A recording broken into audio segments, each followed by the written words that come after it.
Upang matiyak ang mapayapa at maayos na paggunita ng UNDAS 2025, nagpakalat ang Police Regional Office Cordillera ng kabuuang 1,371 na pulis sa iba't ibang bahagi ng rehiyon. Sa ilalim ng pamumuno ni Police Brigadier General Erickson Dilag, Regional Director ng ProCar, pinaigting ng kapulisan ng kanilang mga hakbang sa seguridad at pagbibigay serbisyo sa publiko mula sa ika-29 ng Oktubre hanggang ika-3 araw ng Nobyembre taong kasalukuyan.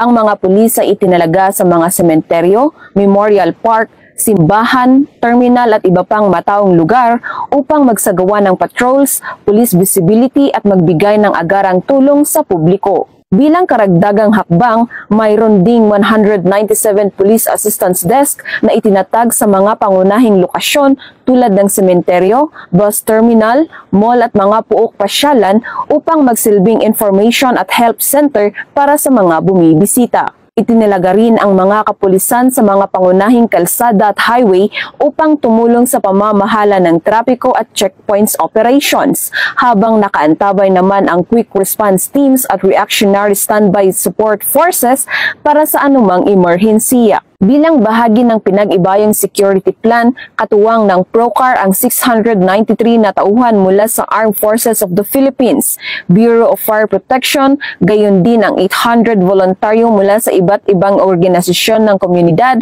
upang matiyak ang maayos, ligtas at organisadong paggunita sa UNDAS. Hinimok ni Police Brigadier General Dilag ang publiko na manatiling mapagmatyag at makipagtulungan sa mga otoridad sa pagpapanatili ng kaayusan sa mga sementeryo. Tiniyak ng ProCar sa publiko na ang lahat ng itinalagang pulis ay handa, maayos ang kagamitan at tapat sa tungkulin upang masiguro ang ligtas, tahimik at maayos na pagdiriwang ng UNDAS 2025 sa buong rehiyon ng Cordillera.